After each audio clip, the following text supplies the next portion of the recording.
From the University of Wisconsin-Milwaukee, this is UWM PantherVision. A weekly newscast reported, written, and produced by students in the Department of Journalism and Mass Communication.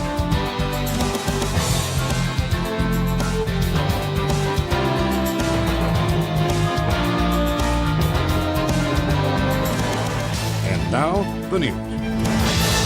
The presidential campaign rolls into Wisconsin. Is listening to young people. From Bernie to Hillary. If you are wealthy, you should pay for college yourself. To Trump and Cruz and Kasich. I didn't start it. But, sir, with all due respect, that's the argument of a 5-year-old. They're the ones that need to fix education, deal with the problems of the poor. Nominating Donald Trump would be an absolute train wreck. Everyone is vying for your vote and for your attention. Good evening. Welcome to a special edition of UWM PantherVision. Wisconsin is in the presidential spotlight, and so is UWM. Protesters greeted Republican candidate Donald Trump as he participated in a town hall meeting at the UWM Main Stage Theater. We won't allow this kind of hate and blatant racism, Islamophobia, homophobia, misogyny that's coming from Donald Trump. We won't let that in our city.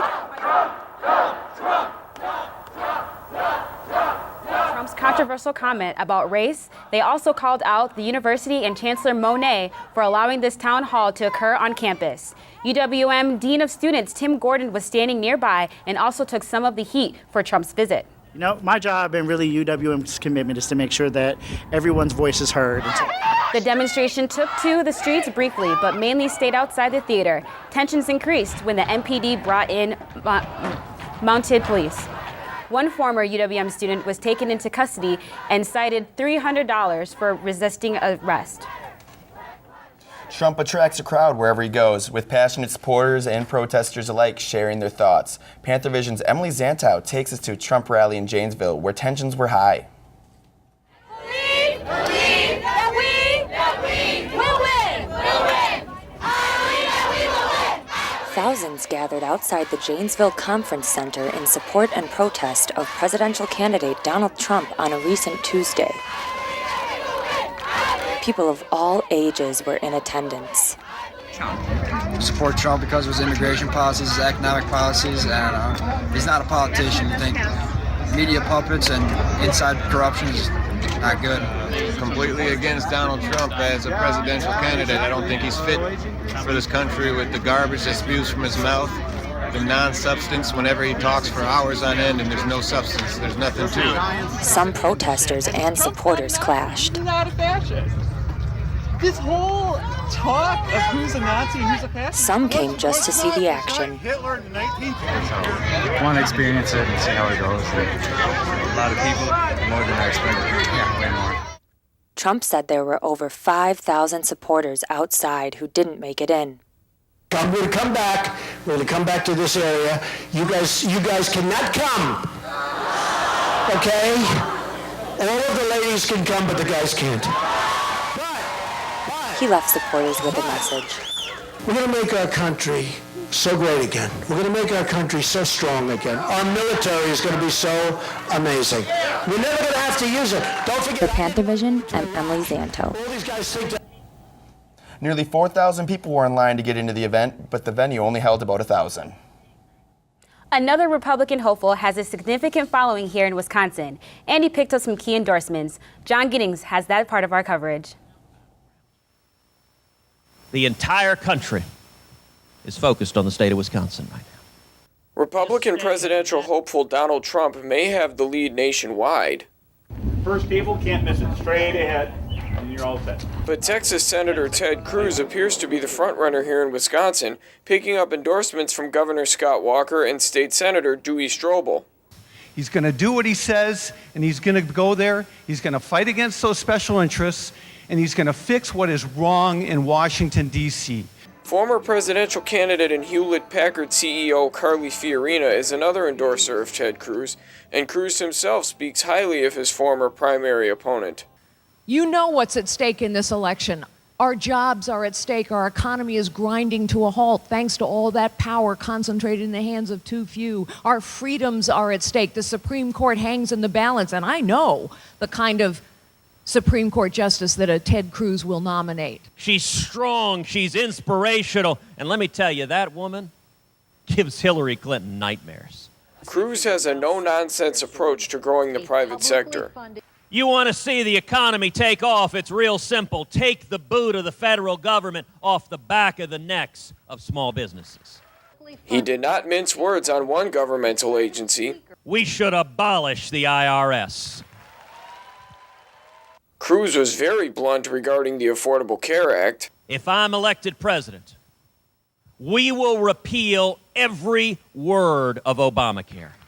Cruz was also critical of the Democrats. Today's Democratic Party is no longer the party of JFK. Rally attendees and John Kasich supporters Tom and Ben Jenkins gave their thoughts on Cruz. Well, I would say one thing is he's not Trump. I like his positions on abortion. I'm very pro-life, so that's in his favor. He seems to be a decent human being, which is in his favor. I'm just not sure he's got the executive ability. Might be a little bit too dogmatic. In Brookfield, I'm John Giddings for PantherVision. Just 9 miles down the road, John Kasich tried to drum up support during a town hall discussion. PantherVision's Matt Campbell reports from Waukesha. Despite being in third place in the polls, John Kasich still believes his campaign is getting brighter. I kind of have some of the sun shining on me. Marquette Jr. Thomas Mudden is seeing this light. Like a bright future, and John Kasich has been supplying that. I'm all for it. And so is Marquette sophomore Colin Cummings. Well, I think that Kasich truly just gives a positive outlook for the future. He isn't a divider. This country is more divided than I'd say it's ever been, and for young people, that's very discouraging. It's normally a manufacturing plant in Waukesha, but today it turned into the home of a town hall meeting for Republican candidate John Kasich. Former Wisconsin Governor Tommy Thompson gave opening remarks while focusing on his history of balancing budgets. When this was down around $10 trillion, he balanced the budget. Kasich took questions on topics such as immigration, foreign policy, health care, the national debt, and education. And even in colleges now, we are forcing the universities to try to link the education goals of the students to the available jobs of today and tomorrow. Remains optimistic despite Kasich losing the endorsement of Governor Scott Walker earlier that day. Kasich is the only one of the three who can win in November. And as the days draw closer to the Wisconsin primary and the Republican convention, Kasich still sees a bright future for himself and reminds the Republican establishment. But I'm still here, and you didn't think I would be. Bye. In Waukesha, I'm Matt Campbell for PantherVision. Some UWM students share the national stage with the Republican frontrunners. In a live town hall forum at the Riverside Theater, the candidates answered questions from the moderator and the audience. UWM business students Thomas Doherty got to ask Ted Cruz a question. Milwaukee taking voter questions for Senator Ted Cruz, John Kasich, Donald Trump coming up, and more voter questions now for Senator Cruz. This is Thomas Doherty. He's a student from Brookfield who says he's still making up his mind, so you could pick up a vote here. Thomas, great. Welcome. Hey, Thomas. Hi, Senator Cruz. My question for you is, how and why does your religion play a part in your political decision-making? Don't you think it should be more of a moral belief and not something that could interfere with your decision-making when you're making decisions for all religions in the United States? Well, Thomas, thank you for that question. Listen, with me, as with many people in America, my faith is an integral part of who I am. I'm a Christian, and I'm not embarrassed to say that. I'm not going to hide that and treat it like it's something you can't admit publicly and acknowledge it's an important part of who you are. UWM students were well represented at the microphone. Another UWM business student, Asa White, got to ask John Kasich a question. My question, the most recent terrorist attack in Brussels has highlighted a big issue we have with our attack on foreign terrorism. That is, we now have neighborhoods that are being deemed as terrorist hotbeds. Do you support Senator Cruz's when he says we should go into Muslim neighborhoods and patrol them? No, I don't support that at all. I think it's ridiculous. And you know what? The guy who is the best police guy in the whole country, he understands policing, is a guy named Bill Bratton. He's now currently the police chief in New York. He was the police chief under Rudy Giuliani. He was the head of the metro system in Boston, and he ran the Los Angeles Police Department. He is absolutely the best. He said that plan is ridiculous. Program was the most watched town hall in cable television history, averaging 3.3 million viewers. We asked Asa White whether he was nervous when he stepped into the microphone. Probably a once-in-a-lifetime opportunity to ask a potential candidate, president, a question on live national television. So it was mostly just excitement, and then the nerves kind of kicked in when I was there, and yeah, that's it. So you were nervous when I was very nervous, yes. 2 students from Marquette and 1 from Madison were also able to ask questions. The president of the UWM Student Association wanted no part of the town hall forum. Mark Spartello was asked to help find students from UWM to attend the town hall. Spartello responded by sending a letter to CNN and the Republican National Committee to refuse help for ethical reasons. He cited statements made by Trump and Cruz about Muslims. Sportello says, quote, "How can I possibly ethically endorse or support an effort to bring crowds to listen to such hate speech?" The Democratic candidates also hit the stage hard. Both Hillary Clinton and Bernie Sanders are fighting it out for Wisconsin's 96 electoral delegates. We have 2 reports tonight, starting with Emily Talapa on Clinton's rally in Milwaukee. She's gonna do good for us, that's what I think. Even 12-year-old Juan Delgado is in line to see Hillary Clinton, and he's excited. Vote for Hillary Clinton! Donna Ropanak is first in line, and she's been here since noon. We wanted to be first in line so that we could have a good view and possibly shake her hand. As the hours stretched on, so did the line of people, all psyched to see Clinton. Woman in the White House. It's time. It's time. It's time for a woman in the White House.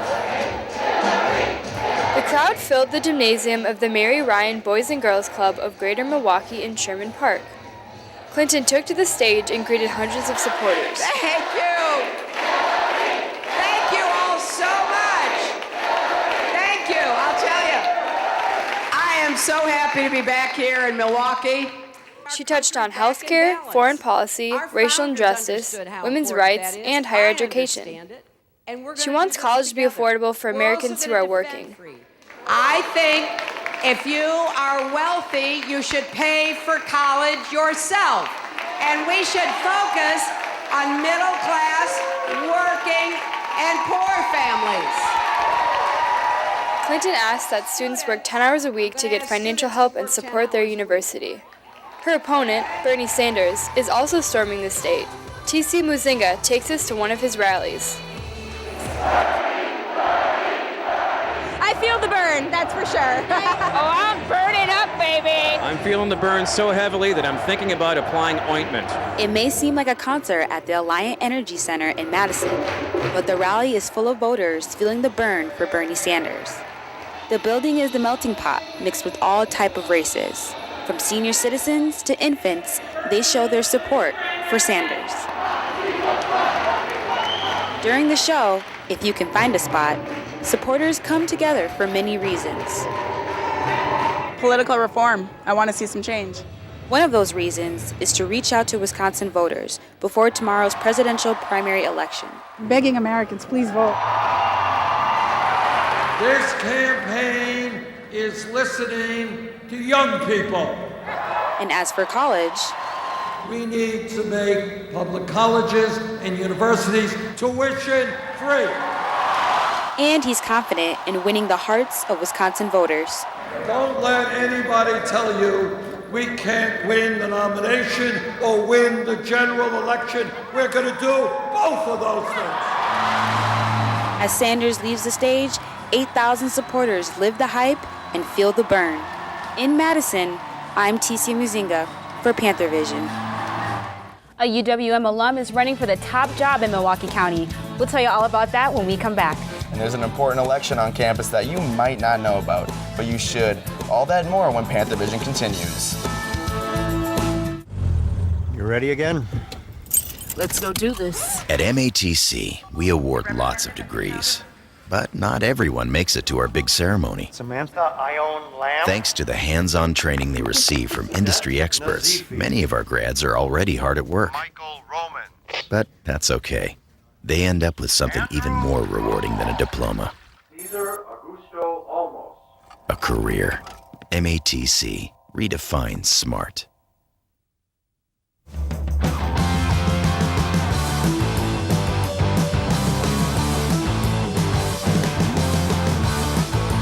This is where powerful ideas lead to proven results.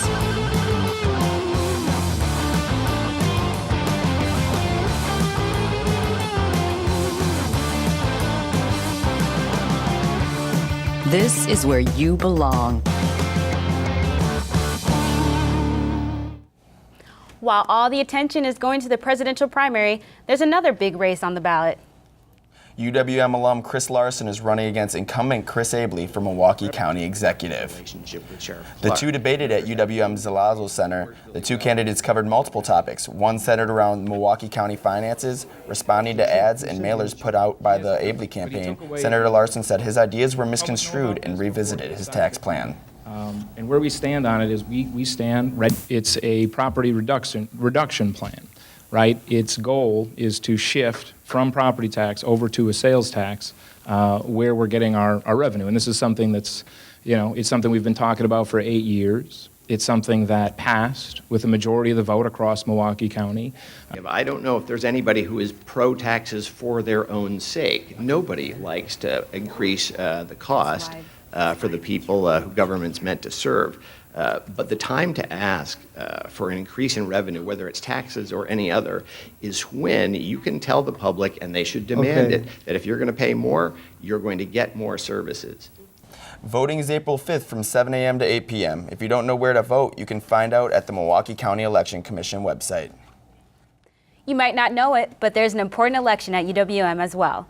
Student government controls millions in segregated fee money, yet the election gets very little attention. Miela Fatah has the story. Aye. Opposed, say nay. It's the most important student organization on campus. But do you know what it is? I have not heard anything about well, I might have gotten an email about the elections a while ago, but I didn't really read it. The mission of UWM's Student Association is to enrich the student experience at UWM through representation, advocacy, and the funding of services and activities that improve student life. They could work harder to make sure everyone knows what's happening and who the candidates are. Less than 1%, however, of the student body are actually voting in elections. Incumbent President Mike Sportiello, who is seeking re-election, acknowledges the Student Association is actively seeking suggestions. A student came to us that said, hi, I'm in a wheelchair, and that means I can't use BOSS. The BOSS vans are not accessible to us that are using wheelchairs. I'm happy to say that just recently we finally pushed it through. Sportiello and presidential candidate and vice president of academic affairs, Brandy Hernandez, share similar concerns of mental health and sexual assault on campus. One of the things that I'm working on right now is an awareness film, and that should be released within the next couple of weeks. And that's really talking about what consent is, what bystander intervention is, and what rape culture is. Candidates are not only concerned with their student body. If there's anything you need fixing or anything you want to do, Student Association can help you do that. But also lack of student involvement. Interested in representing your student body, that it is possible. We all have a voice at the table, and that you can be that voice. In Milwaukee, I'm Miela Fatah for PantherVision. The next student association leaders will have to help wrestle with the budget situation. After months of study, the university has now made some decisions on how to make up a $30 million deficit. Brianna Mercado joins us with details. Bree? Thanks, Ticia. Chancellor Mark Monet and UWM's task force made final decisions on UWM's $300 million budget. Monet announced his decision at an all-campus budget meeting. Is for us to really think about elevating and getting to a higher level. So in all candor, our challenge is how do we maintain these great things that we have achieved? Vice chancellors and AVCs, currently Monet says the university will cut $5 million in a senior level campus administration and save another $19 million by reviewing all open faculty and staff positions with a target of eliminating half of them. He's also instituting a mandatory 3 to 6 month hold on an open positions. Some members of the group, Students for Democratic Society, protested at the meeting. We demanded that no instructional units be cut, that they chop from the top, meaning cut from administration, who are making in excess of $80,000 a year, that we increase wages for students who are working on campus towards their tuition. There had been some discussions of saving money by closing campus over fall and winter breaks. Monet says that idea will not be implemented. Back to you guys. Thanks, Brianna. UWM's Vice Chancellor for Student Affairs is leaving. Michael LaLiberty has been appointed president at the College of Technology in New York. The college is part of the State University of New York system, which is run by former UWM Chancellor Nancy Zimpher. LaLiberty has been part of UWM's leadership team since 2010. Size your caps and grab your gowns. Spring graduation at MATC is approaching fast. Sean O'Donnell has the story in tonight's MATC report. Graduation here at MATC is coming up fast. And with the school year coming to a close, many students are asking themselves, what forms do I have to sign? How many credits do I need? The graduation offices in the S building are just one of the many resources that can help you with your graduation questions. Once you have been admitted to a program, you would apply for graduation when you have reached your program requirements. Then that would be an application that you would fill out and submit to the graduation department. Not all hope is lost to those who forgot to hand in their forms. We definitely encourage students to apply. We accept applications different times of the year. The only thing is if a student submits a graduation application after the deadline for semester commencement, they can be at risk of not having their name in the book, in the commencement book. So we do encourage students to apply before the deadline, but we also encourage students to apply so that they can receive a graduation. Once you turn in your forms, it doesn't end there. The student will receive from the graduation department a letter of eligibility, just letting them know that they are eligible to graduate. Probably a month before the ceremony occurs, a student will receive information as far as getting their cap and gowns, invitations, and their tassels for the commencement. Graduation is an exciting time to the end of your college career.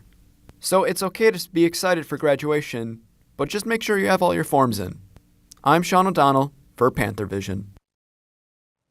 Luis De Leon joins us with a look at our weather. How's it going, Luis? I'm doing all right. Thank you, guys. And we are starting to see that common trend, really. Always, every week, we're saying it's the end of the snow, it's the end of the snow, but we always seem to be getting a little bit more sleet. But I'm not expecting any of that solid snowfall to stay on the ground much longer, so that's always a positive. Okay. So as for your weather headlines, we aren't going to be seeing much of the normal spring weather as temperatures are going to remain cool in the 40s this week. Rain occurring mainly in the beginning of the week as we will have enough moisture to fuel some of those showers. As for the winds, a little more blustery than this week than usual, with winds really ranging from 10 to 20 miles per hour and the wind gusts reaching even higher than that in the 30 to 35 mile per hour category. So as for your current conditions, taking a look outside right now, overcast skies, that sun peeking through in just a few spots. Even in some spots, we're seeing some sleet occurring right now with the temperature at 35 degrees and the dew point at 23. As for the rest of today, we're not going to be seeing that temperature rising much higher with a high of 41. Precipitation chance staying at 0% for the most part. I'm going to list it right there for now just in case of any sort of stray shower or anything like that. So mostly cloudy skies for the rest of your day. So as for your lows across the state, a very cold day right now, starting up north in Rylander with that low of 19 degrees. Green Bay area 24, Oshkosh 26. Here in Milwaukee 28, out in the state capital Madison 28. Out by the state border getting a little bit warmer with La Crosse at 32 and Eau Claire at 28 degrees. As for your highs right now, not seeing a very warm day across the state with starting up north in Rylander with a high of 30 degrees. Green Bay area 33, Oshkosh 34. Here in Milwaukee 41. Actually seeing one of the warmer temperatures down here in Milwaukee right now, but a very blustery day as usual. Out in the state capital 38. As we move to the state border, La Crosse 45 and in Eau Claire 41 degrees. So as for tonight, cloudy skies. Clouds are going to stick around with a low of 28. Winds are going to stay consistent coming out of the west at 10 to 20 miles per hour. So not a very calm night and not a very calm week ahead as well. So looking into tomorrow, we're going to finally see that sunshine peeking through, mainly in the morning, and the clouds are going to reoccur in the afternoon, producing some showers on and off throughout the late afternoon into the evening hours for tomorrow. Temperature high at 45 degrees, low 27, winds coming out of the southwest at 10 to 20 miles per hour. So as for Wednesday, looking into your Wednesday, showers occurring on and off all day, maybe even seeing some sleet throughout that day. Temperature high at 51 degrees, so the temperature is going to be increasing gradually throughout the week, low of 38. Winds coming out of the south at 15 to 20 miles per hour, maybe even seeing some gusts getting up to 30 miles per hour throughout that week. So as for your extended forecast, we are seeing the cool down trend continuing this week, but getting just a little warmer towards the end. Thursday, we are seeing rain on and off throughout that day with a high of 44. Finally, some sunshine peeking through. With a high of 42. Moving into your weekend, Saturday, partly cloudy skies once again with a high of 49, but the rain returns on Sunday with a high of 42. So for your opening day for the Brewers, definitely a cold one. Oh yeah, I'd probably better wear a jacket or something. It's cold out there. Definitely. Interested in pursuing a career in hospitality or restaurant operations? You should check out this job fair that's coming up. MATC's Carl Culpepper has more. If you or someone you know is looking for a job, we know someone whose job it is to help you find a job. The Job Shop is a resource for students and graduates of MATC when they are looking for work. It's a big resource for them when all aspects of looking for any type of employment, whether it's help with resumes, cover letters, job fairs. We have a website. We have an area dedicated towards them if they want to get on a computer and just look through different databases for jobs. Well, welcome to the Manufacturing Job Fair. As you can see today, we have employers on campus, about 15 employers who are here today to meet our manufacturing students. The Job Shop is getting ready to help our spring graduating class get ready to join the workforce. So we're going to have several activities throughout the spring semester to help those students get ready. On April 13th, Thursday, April 13th, from 10 a.m. to 1, we're going to have another job fair, a hospitality fair, where we'll focus on all the different hospitality majors here on campus. That's also going to be here at the downtown campus, but this time it's going to be over in the student center on the second floor. In addition to the job fairs, we're offering many different workshops, resume reviews, mock interviews to help all of our students get ready once they graduate and join the workforce. For PantherVision, this is Carl Culpepper. Coming up next on PantherVision, Rob Jeter is out as men's basketball coach. And later, we'll show you clips of a film that a UWM alum has helped write and produce. All that and more when PantherVision returns.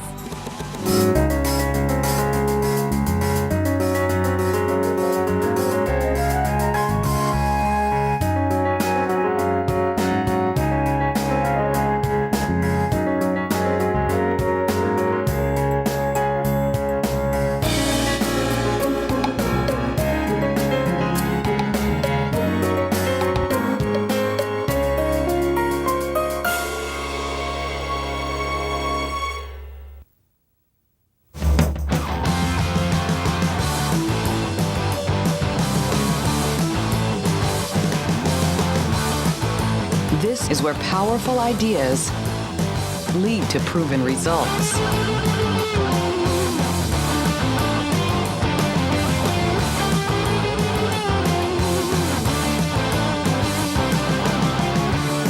This is where you belong. Rob Jeter is done as UWM's men's basketball coach after 11 years with the program. Olivia Schmidt joins us now with that big story. Olivia? Thanks, guys. The firing has sent shockwaves through the world of UWM sports. And as I found out, Athletic Director Amanda Braun's decision is still being met with a lot of criticism. The players on the UWM men's basketball team Got it! JJ's on fire! aren't the only ones taken back by the firing of former coach Rob Jeter. On March 16th, UWM Athletic Director Amanda Braun fired Jeter, causing a chain of reactions throughout the community and state. Chris Weedle, a member of UWM's Intramural Basketball League, found the firing strange. When you have 4 players wanting to leave, it's kind of suspicious because they've met with her, they know who she is. Associate Professor and Chair of the Athletic Board, David Pate, is taking on the role of helping find a new men's head coach for UWM. All I've heard from what I've read in the press, like everyone else, and when I've talked to the students when they've come to our board meetings, they seem to be very comfortable with him and enjoy him as a coach. But I don't know whether or not outside, I'm on the outside looking in. I don't know what the intimate details are. Shortly after Jeter's firing, UWM's players took their reactions to social media. Cody Wickman and Matt Tibby were amongst the players that reacted with the statements about the team breaking up and wishing the university had their backs. Despite the negative reactions, the show must go on. I want to be sure they're happy, and that's ultimately up to them. But my goal as a person who's chairing this, along with the other committee members, is to see whether or not this coach would fit in with what we're looking for, particularly when we come to the final interviews. Jeter has another year left on his contract that paid him more than $450,000 this past season. Brandon Dahl, a UWM intramural member, says the university could have saved this money by letting him finish out his contract. Probably wasn't the smartest decision, financial-wise and all that, but I mean, it is what it is. You can't really go back on it now. In Milwaukee, I'm Olivia Schmidt for PantherVision. Jeter's attorney is sharply criticizing the firing. Martin Greenberg wrote an editorial about the firing and the situation surrounding it. Greenberg says that during Jeter's tenure, there were 6 different regular and interim athletic directors, and that the athletic department was plagued with low morale. Greenberg says that's just part of what he called the continuous turmoil and upheaval that Jeter was coaching under over the last few years. And he says that Jeter was unfairly blamed for the team being suspended from postseason play for not meeting NCAA academic requirements. He says Jeter was terminated without cause. On a more positive basketball note, UWM senior forward Matt Tebe was named to the National Association of Basketball Coaches All-District Second Team. Tebe already received All-Horizon League first-team honors for his play this season. He averaged 15.6 points and 8.2 rebounds per game this season to lead UWM. He's the first Panther to be named to the NABC's All-District team since 2011. College hoop season is officially over in Wisconsin. Last weekend, the Wisconsin Badgers lost a heartbreaker to Notre Dame after miraculously advancing to the Sweet 16 the week before. The Badgers kept it close and held the lead late in second half, but a couple of costly turnovers doomed Wisconsin as they lost 61-56, ending their impressive tourney run. On the diamond, the UWM baseball team is rolling. Last weekend, the team dominated in their doubleheader with Youngstown State. The first matchup of the day saw junior pitcher Jay Peters come up one out short of a complete game shutout as the Panthers won 1-0. And in the second outing, Milwaukee's bats came alive as they exploded for 22 runs in their second victory of the day. This past weekend, the team hosted Valparaiso in its home opener. The team won 1 of 2 games. One Milwaukee baseball player received some recognition this week. Junior Adam Roos was named Horizon League Pitcher of the Week for his play in Game 2 of last weekend's doubleheader. Roos was throwing heat all game long. At one point, he retired 16 straight batters and finished the day with 4 strikeouts. That's it for sports. Back to you, Dylan and Ticia. Thanks, Olivia. A UWM alum is a new movie that is making its way through prestigious film festivals. The movie is called Jessica and was co-written and produced by Josh Rosenberg. It's a story of a 24-year-old woman struggling to figure out what she wants to do with her life.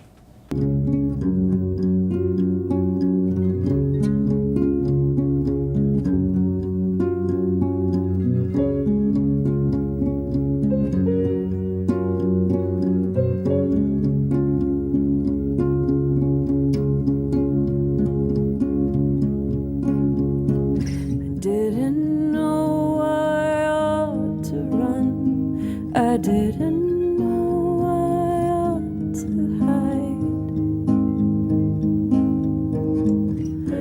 I rode the ride, I rode the ride.